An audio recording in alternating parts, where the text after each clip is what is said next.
Mr. Secretary, for your time today. I want to follow up on Senator Warren's line of questioning about the FSOC designation process. You said that FSOC can reverse a decision at its, I think you said, the annual review. Each of the designations is subject to an annual review after designation, so we have to officially act on that annual review. And you haven't done that yet, have you? Well, we have on a number, but it's obviously very, very early in the process to be going through. We've only had the first annual review. So rather than the FSOC changing, modifying, reversing a decision, what if the designated institution simply disagrees? What recourse does it have? Well, institutions have multiple points of recourse. At the point of designation, they can appeal to the council itself, and they have recourse to the courts if they continue to want to pursue their appeals. So as with any traditional agency decision, an institution designated as systemically important could just use the Administrative Procedures Act to appeal to a federal court? They can go to court to challenge the determination, yes. Has that happened yet? There's one pending appeal. Okay, thank you. The Financial Stability Board, are its decisions binding on the United States? The Financial Stability Board is a deliberative body that sets goals that countries aspire to, but it doesn't make policy for any of the constituent countries. Each of us has our national authorities that make decisions for the companies that we're responsible for in the economy that we're in. So we make, at FSOC, the decision to designate a firm. The FSB cannot designate a firm for us. Is there an instance in which FSOC has deviated from the FSB's statement? I would have to go back and check. Obviously, there is a limited amount of history here because we're both are relatively new organizations, but I'd be happy to go back to you.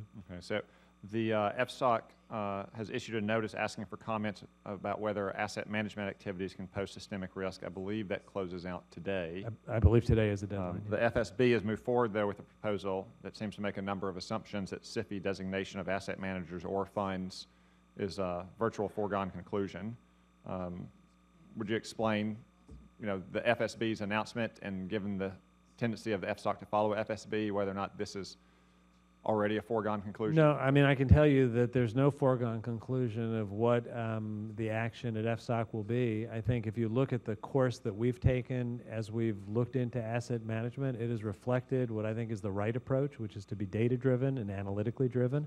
As we went through the process of thinking about doing it on a firm-by-firm basis, we came to the conclusion that we thought an activities review was the better way to put most of our current energy. We've reserved the right to go to firms, so we haven't said we're going to go one way or the other, but we indicated that we're putting additional resources into the activity review. The notice that you're describing was the outgrowth of that discussion. We haven't yet even gotten all the comments, so I would never prejudge what our action is until we've done a complete analytic review. Okay.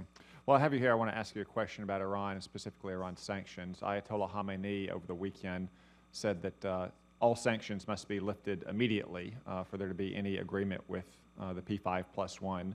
Could you explain to us the administration's position relative to that statement?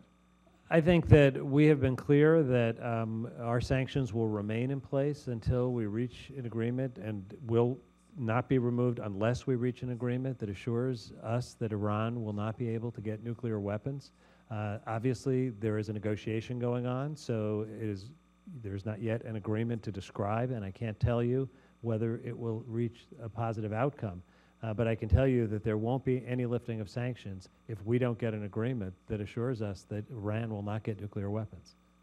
Well, he had said that for there to be an agreement, sanctions must be lifted. In fact, I think his exact words were the lifting of sanctions is part of the agreement, not the outcome of the agreement. Well, sanctions have always been a means to an end. The goal is to stop Iran from getting nuclear weapons. The time at which sanctions will either be suspended or terminated is subject to negotiation, but it's conditional on reaching a successful end, which means that Iran cannot have nuclear weapons. And that's what they're in place for, and they won't be removed if we don't get that assurance. Subject to negotiations is also subject to congressional action since this Congress created the sanctions. in the first place? I think the termination could only be done by congressional action. Obviously, they're implemented pursuant to executive authority, and so there could be a suspension without congressional action, but not a termination. How long do you think the president has the authority to suspend those sanctions?